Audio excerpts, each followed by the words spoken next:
오늘 저와 함께 나누는 이 말씀이 여러분에게 꼭 하나님이 들려주시는 말씀이 되셔서 이 말씀대로 살아가는 은혜가 있기를 축복합니다. 아버지 말씀대로 되기를 원합니다. 기도하시고 또 기도해서 응답받고 이 말씀의 주인공으로 살아갈 수 있기를 주님의 이름으로 축복합니다. 아멘. 옛날 이야기입니다. 아주 공부를 잘하지 못하는 학생이 하나 있었습니다. 어느 날 성적표를 받아옵니다. 전 과목이 가였습니다. 한 과목만 빼고 한 과목은 양, 나머지는 다 가였습니다. 부모가 그 성적표를 받아보고 깊이 묵상하다가 이렇게 말합니다. 아들아, 앞으로는 한 과목만 공부하지 말고 골고루 공부해라. 이렇게 얘기했다고 합니다. 오늘 우리 삼손을 보면은 삼손은 한 부분은 강했습니다. 하지만 약한 부분이 있었습니다. 그 약한 부분 때문에 넘어진 것입니다. 삼손의 일생을 보면 역사는 밤에 이루어진다. 이런 느낌을 받게 됩니다. 그래서 가방 이름 중에도 샘손 나이트 이런 말이 있습니다.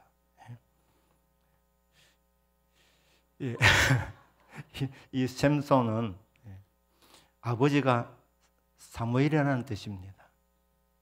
그런데 원래 삼손의 뜻은 셈이 아버지라는 뜻이 아니고 셈의 아들이라는 뜻이 아니고 작은 태양이라는 뜻입니다. 아들에 대한 기대가 커서 작은 태양이라는 이름을 지었는데 이 삼손이 여자 때문에 무너지게 됩니다. 한 여자가 아니라 많은 여자가 있었습니다. 성경에는 3명의 여자가 언급됩니다. 2명의 여자는 이름도 밝히지 않습니다. 그런데 그런 여자들과 가까이 하다 보니까 마지막에 걸린 여자가 치명적인 여자였습니다. 판모 파탈이었습니다. 이 여자의 이름은 들릴라였습니다. 들릴라의 뜻은 작은 자라는 뜻입니다. 이 힘 좋은 삼손 앞에 이 작은 여자였는데 목소리도 크게 내지 않은 것 같습니다. 들릴라 말란 소리로 그렇게 한 것 같은데 삼손 씨 이러면 삼손이 그냥 다 넘어갔습니다. 사명도 잊어버리고 다 잊어버리고 완전히 빠져버렸습니다.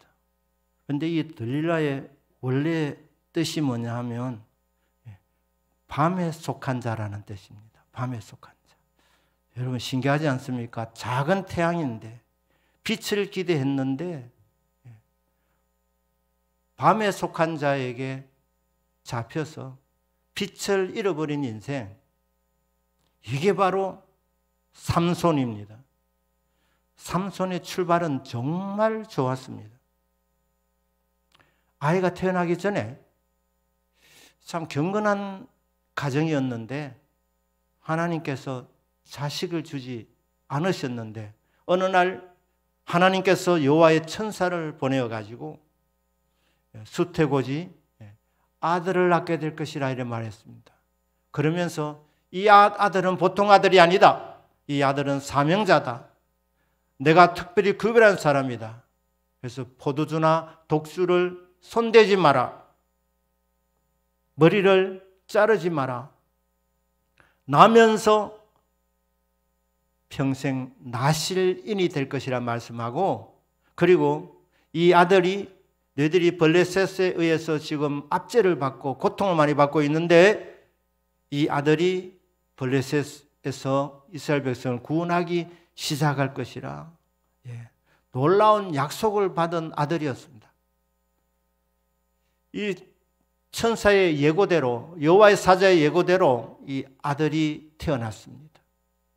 부모가 사사기 13장 24절에서 이 아들의 이름을 작은 태양이라는 의미의 삼손이라고 지었습니다. 이 아이가 자라매 여호와께서 그에게 복을 주셨다고 말씀합니다. 그러니까 하나님이 태어나기도 전에 이미 이 아이가 어떤 아이가 될지 약속을 주셨고 태어나서 이 아이가 자랐을 때 여호와 하나님께서 이 삼손에게 복을 주셨습니다. 얼마나 복된 인생이 될 것입니까?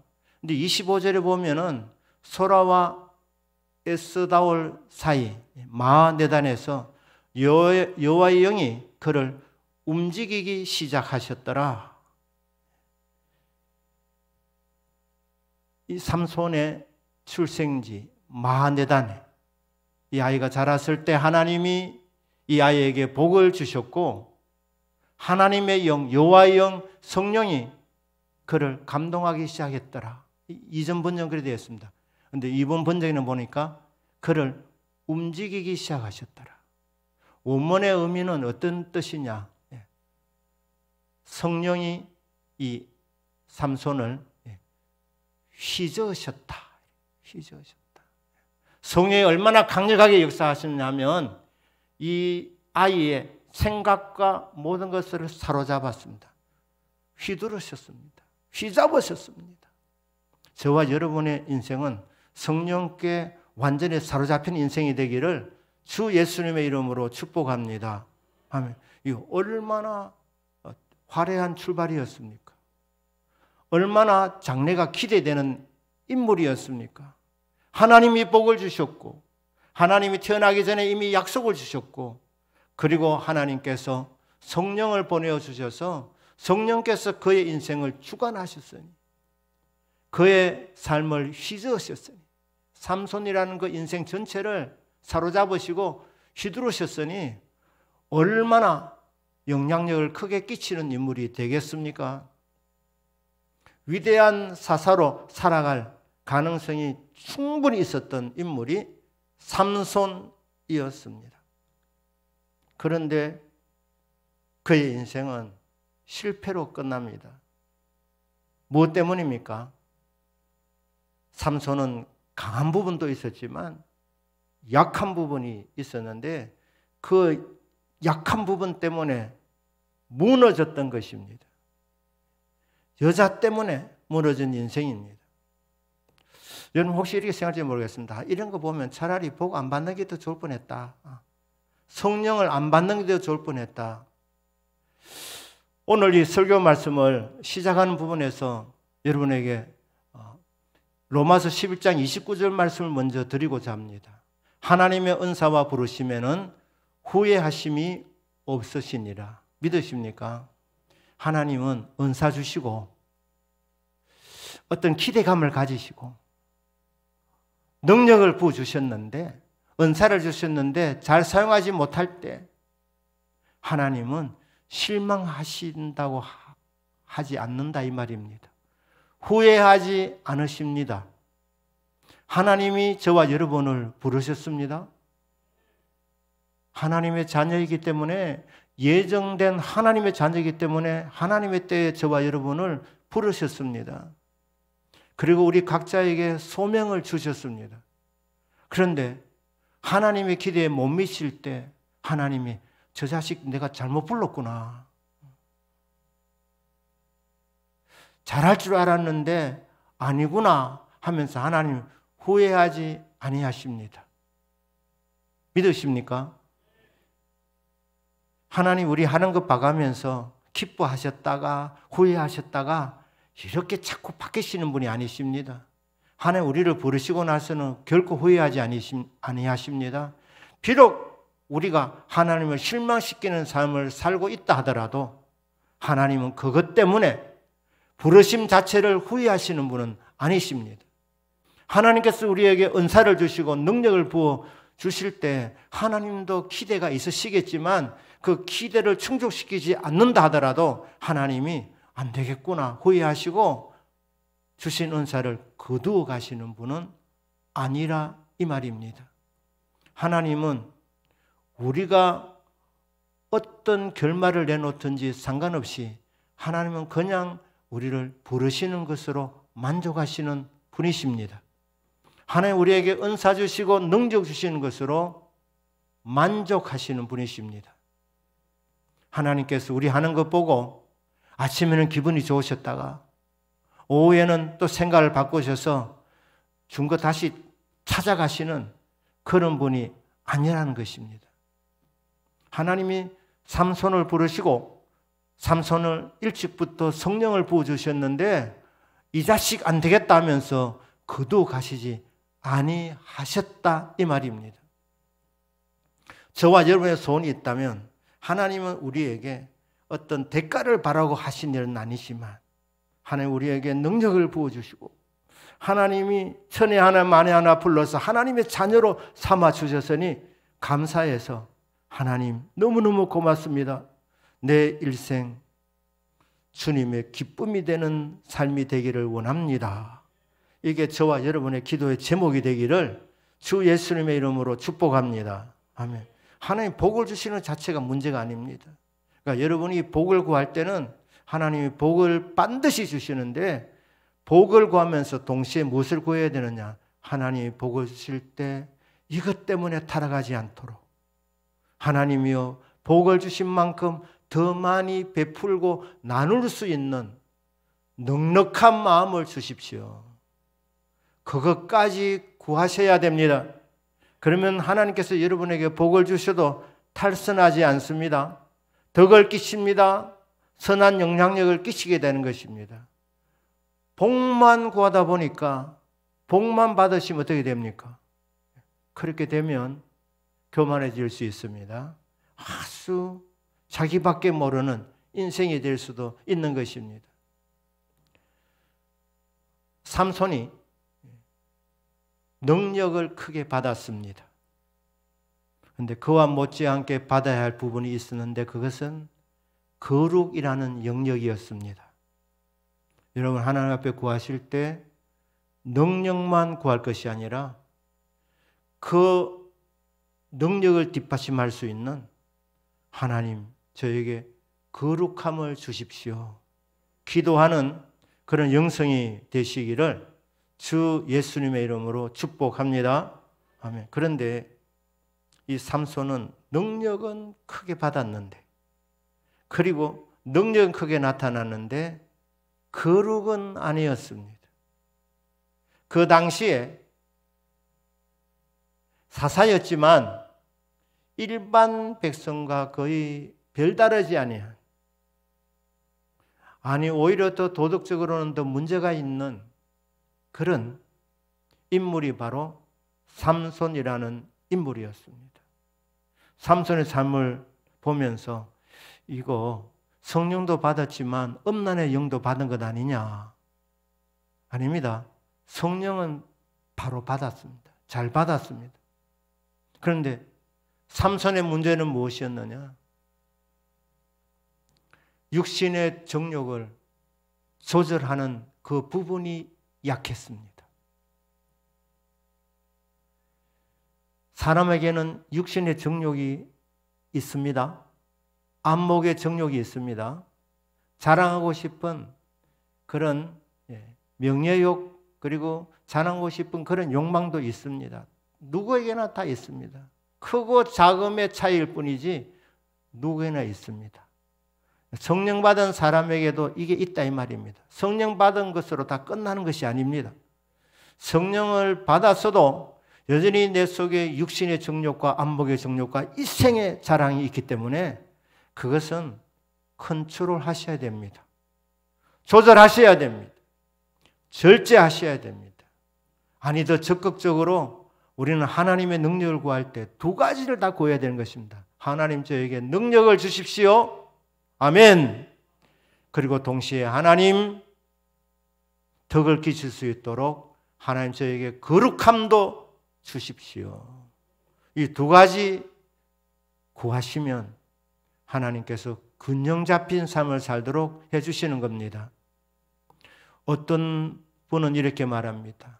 우리 교단은 거룩은 하지만 능력이 부족한 것 같다. 또 어떤 교단은 능력은 있는데 거룩이 부족한 것 같다. 그렇게 말하는 사람이 있는데 제가 볼 때 오늘 살아가는 우리 대한민국의 성도님들 아니 대한민국의 교회들 대한민국의 그 모든 교단들 둘 다 부족한 것 같습니다. 능력도 부족하고 거룩도 부족한 것 같습니다. 그러니까 우리가 판단하고 정죄할 것이 아니라 우리 자신부터 잘할 수 있기를 바랍니다. 하나님, 성령의 권능을 부어주십시오. 동시에 하나님, 우리에게, 나에게 거룩을 주시옵소서. 자, 역사의 전면에 어떻게 등장합니까? 사사기 14장 1절에서 이 삼손이 어디로 갑니까? 어디로 가느냐? 딥나로 내려갔다고 합니다. 딥나로. 목적은 뭡니까? 여자를 보려고 갔습니다. 여자를 보려고. 이 딥나는 어디냐? 이방의 땅입니다. 하나님께서는 유다 백성들에게 이방인들과 교제하지 말라고 그렇게 말씀하셨습니다. 장사도 같이 하지 말고 결혼도 같이 하지 말고 그렇게 금지하셨습니다. 하물며 사사겠습니까? 하물며 나실인이겠습니까? 그런데 이방인의 땅으로 들어갑니다. 목적은 여자를 보려고. 삼손은 바람둥이가 되었습니다. 유대 땅에는 소문이 날 것 같으니까 자기 부모님의 명예를, 경건한 부모님을 먹칠할 것 같으니까 원정을 간 것입니다. 원정을. 이방인의 땅으로. 근데 딥나로 내려갔다고 말하고 있습니다. 시대가 낮기 때문에 내려갔다고도 하지만 영적인 의미도 있습니다. 딥나로 다 내려갔다고 성경 표현하지 않습니다. 창세기 38장 12절에는 유다가 말입니다. 딥나로 올라갔다 이렇게 표현하기도 합니다. 내려간다는 것은 영적으로 지금 내려가고 있다는. 삼손은 역사의 정면에서부터 이미 내리막기를 시작하고 있습니다. 요나도 하나님의 명령과는 정반대 지점으로 가기 위해서 욥바로 내려갔다고 하지 않습니까? 지금 이방인의 땅으로 이 삼손이 내려갔습니다. 그리고 한 여자가 눈에 들어왔습니다. 자기 눈에 쏙 들었습니다. 집으로 와서 부모에게 쪼릅니다. 내가 한 여자를 보았습니다. 정말 마음에 듭니다. 아버지, 결혼하게 해 주십시오. 부모가 깜짝 놀랍니다. 왜냐하면 나실인으로 살게 된다고 말씀을 여호와의 사자가 했던 이 아들 아닙니까? 그런데 이방 여자하고 지금 결혼하겠다는 겁니다. 그러니까 부모가 말합니다. 어째 이스라엘에 여자가 없어서 네가 하나님이 금지하시는 이방인의 땅에 들어가서 이방 여자와 결혼하려고 하느냐.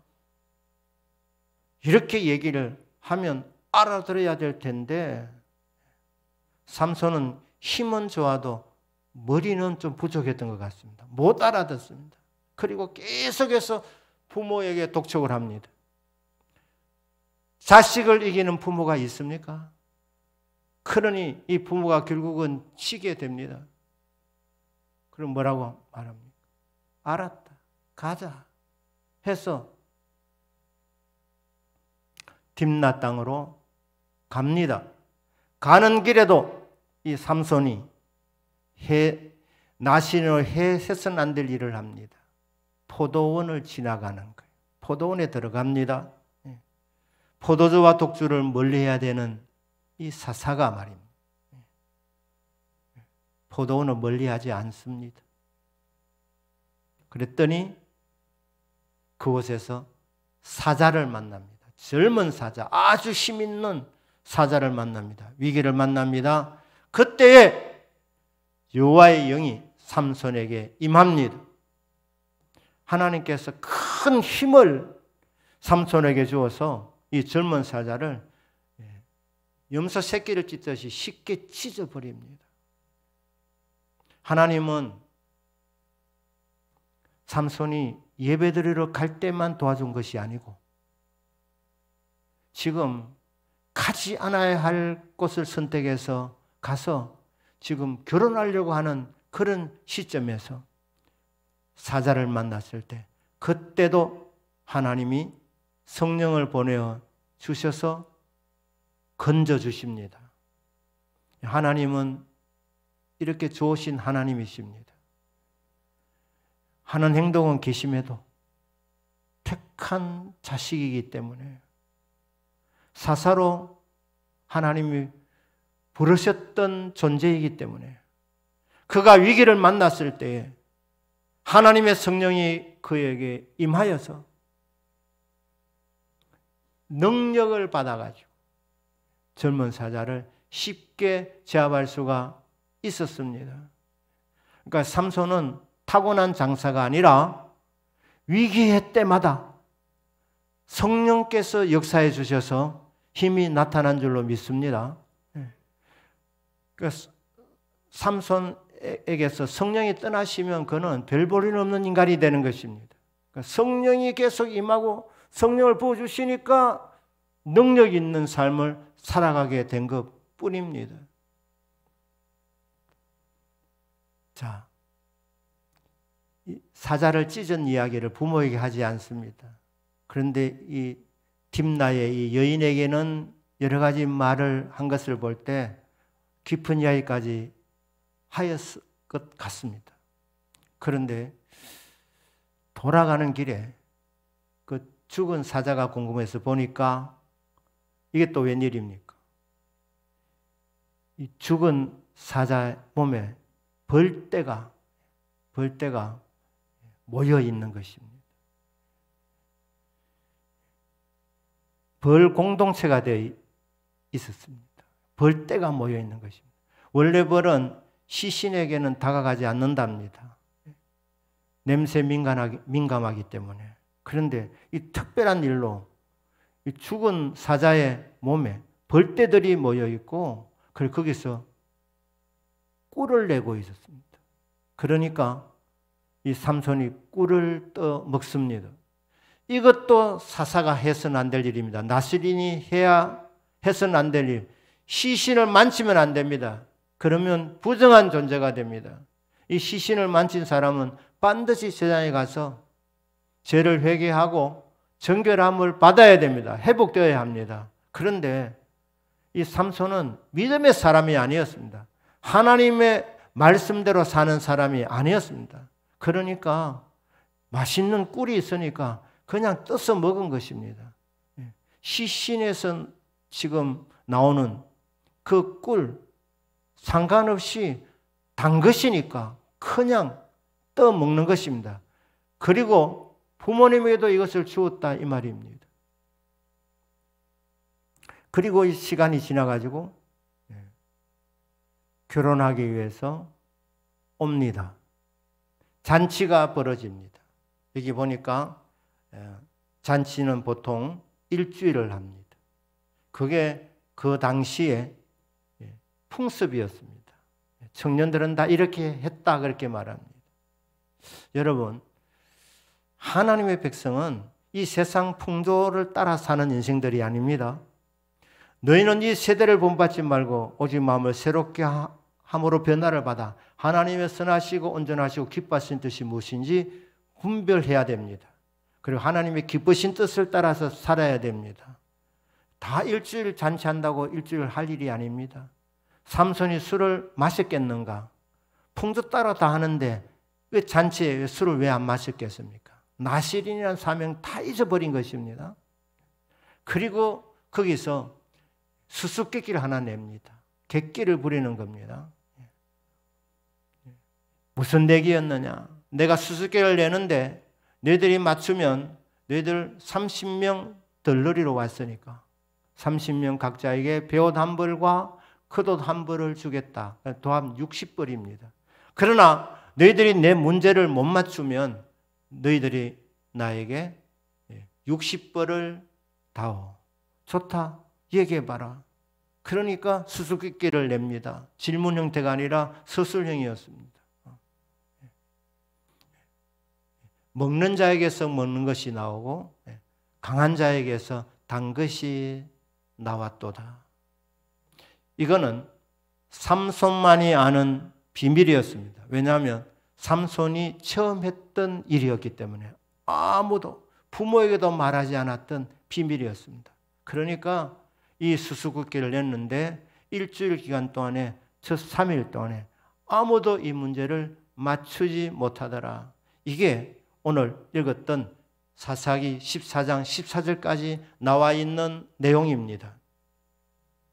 삼손이 왜 이렇게 무너졌느냐? 육체의 정욕을 조절하지 못했기 때문이라고 말씀드렸습니다. 그러면 그 원인이 뭐냐? 구체적인 원인이 뭐냐? 그가 이방인의 땅에 가서 이방 여자를 보았다는 데서 나오고 있습니다. 여러분, 육체의 정욕에 넘어지는 이 통로가 어디냐면 우리 인간의 눈이랍니다. 남성들의 눈이랍니다. 눈이 보는 것을 조심하셔야 합니다. 안 보셔야 합니다. 눈 감으셔야 합니다. 목사님, 바빴는데요. 보셨으면 어떻게 해야 되느냐? 그러면 여러분 머릿속에서 집을 짓지 않도록 하셔야 합니다. 그건 여러분 하셔야 돼요. 그러니까 안 보아야 된다. 만에 하나 보았다면 그러면 집을 짓지 않도록 해야 되는 것입니다. 그러면 성도는 어떻게 세상 유혹을 이기는가? 육신의 정욕, 안목의 정욕, 이 생의 자랑을 극복할 수 있느냐? 하나님의 말씀을 가까이 할 수 있으시기를 주 예수님의 이름으로 축복합니다. 세상에 안 좋은 것은 보면 지우셔야 합니다. 집 짓지 않으셔야 합니다. 그러나 성경 말씀은 우리 인생에 너무너무 좋은 귀한 것들을 우리에게 알려주고 있지 않습니까? 보여주고 있지 않습니까? 그러면 그것을 가지고 여러분 아름다운 인생의 집을 짓기를 바랍니다. 시편 기자가 이렇게 질문한 적이 있습니다. 청년이 무엇으로 그 행실을 깨끗하게 하리이까? 청년이 그 행실을 깨끗하게 하는 일이 쉽다는 말씀입니까? 어렵다는 말씀입니까? 쉽지 않다는 말입니다. 어렵다는 말씀입니다. 말씀만, 주의 말씀만 지킬 따름이니이다. 그리고 시편 119절에서 그렇게 말하고 11절에서 내가 주께 범죄하지 아니하려 하여 주의 말씀을 내 마음에 두었나이다. 그러니까 주의 말씀은 범죄하지 않기 위해서 말씀을 보고 그냥 흘려보내는 것이 아니라 주의 말씀은 내 안에 들어와야 됩니다. 내 것이 되어야 합니다. 그리고 그것으로 아름다운 인생을 건설하셔야 됩니다. 주의 말씀은 내 발의 등이고 내 길의 빛이고 내 인생을 아름답게 건설시켜주는 좋은 재료이기 때문에 주의 말씀은 사랑하는 마음으로 간절한 심령으로 주의 말씀을 주목해서 보고 이 말씀 중에 내 영혼의 약이 되고 내 영혼의 비전이 되고 꿈이 되고 생명이 되는 말씀들은 마음을 활짝 열고 내 마음판에 받고 새겨야 될 줄로 믿습니다. 이렇게 계속해서 말씀을 따라 살다 보면 청년의 정욕, 육신의 정욕, 안목의 정욕, 이생의 자랑을 극복하는 인생이 되는 것입니다. 말씀을 마무리합니다. 하나님께서 삼손에게 많은 은사를 부어주셨고 사사로 부르셨는데 하나님은 결코 후회하지 아니하셨습니다. 그냥 때가 되면 필요하면 위기에 때면 계속해서 삼손을 도와주시고 삼손에게 은혜를 베풀어 주시고 능력을 공급하여 주셨습니다. 삼손이 구해야 될 것이 있었는데 그것은 능력과 함께 거룩이었다는 것입니다. 거룩.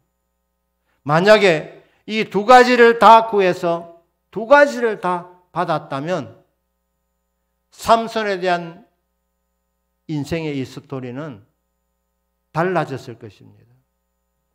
여러분, 저와 여러분의 삶도 지금 기록되어지고 있음을 아십니까? 다 보고 계시는 우리 하나님께서 뭐 천사를 동원해서든지 우리 여러분 한 분 한 분의 삶을 기록하고 계십니다. 그런데 그 기록된 내용이 아름다운 인생이 될 수 있도록 우리는 두 가지를 구하기를 원합니다.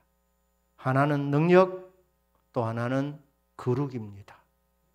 그래서 하나님께서 기대하신 그 연한 전에 불의의 사고로 세상을 떠나는 일이 없기를, 하나님이 저와 여러분을 향한 하나님의 계획과 꿈이 다 이루어지는 인생이 되기를 축복합니다.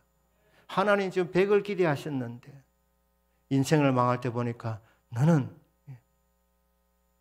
내가 너에게 준 사명과 비전 20% 정도만 이루고 왔구나. 이런 점수를 받지 않도록 능력과 거룩을 동시에 구하셔서 정말 아름답고 멋진 인생을 살아가는 저와 여러분 되기를 주 예수님의 이름으로 축복합니다. 아멘. 기도하겠습니다.